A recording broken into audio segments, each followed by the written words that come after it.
ওই বট গাছ যদি সওয়া করতে পারি তাহলে আমার নিজস্ব জায়গায় বাড়ি করতে পারি।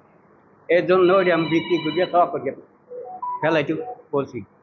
যারা ব্যবসায় পাইকার তারা ওইটা নেয় নাই যে এই কাঠ দিয়ে আমাকে পোষাবে না। মানে হুজুরের মাদ্রাসার জন্য আগে পার কাগজ দিয়েছি যে আপনার কোনো দাম চাওয়া চাইনি, আপনার ইচ্ছা করে যা দেন তাই নিন। আমার 1500 টাকা দিচ্ছে, এর বিনিময়ে দিয়ে দিচ্ছি। এই পর্যন্ত আমার আপনাকে ওই গাছ কেনার ক্ষেত্রে চাপ প্রয়োগ বা কাটার ক্ষেত্রে চাপ প্রয়োগ বা শিরোকাক্ষা দিয়ে কোনো প্রয়োগ করে কি কাজটি কিনছে কিনা বা না, আমার কোনো প্রুফ নাই, আমি এমনি বেশ খেলেছি আর নিয়ে গেছি। তারপর যে কি হয়েছে এটা আমি আজকে শেয়ার জানি। গাছটি আংশিক কাটা হয়েছে, গাছটিতে যাতে আর হাত না দেওয়া হয় বিষয়টা খতিয়ে দেখব, সেই জন্য আমরা তাৎক্ষণিকভাবে পুলিশের সহায়তায় গাছটি কর্তন বন্ধ করা হয়েছে। ঠিক আছে।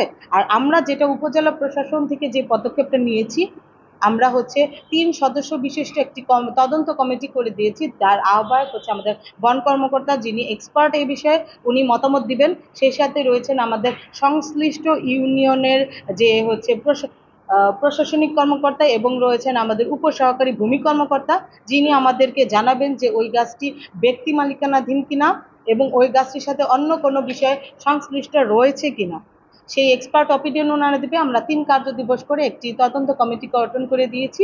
আমরা 3 কার্য দিবস পরে এই যে তদন্ত রিপোর্টটা পাবো, সেই প্রেক্ষিতে আইনগতভাবে যেই বিষয়টি আমরা করণীয় দরকার আর সেটি আমরা উপজেলা প্রশাসন, আমাদের পুলিশ, বাংলাদেশ পুলিশ এবং আমাদের বিভাগীয় বন কর্মকর্তা সহ সেই পদক্ষেপে আমরা যাব।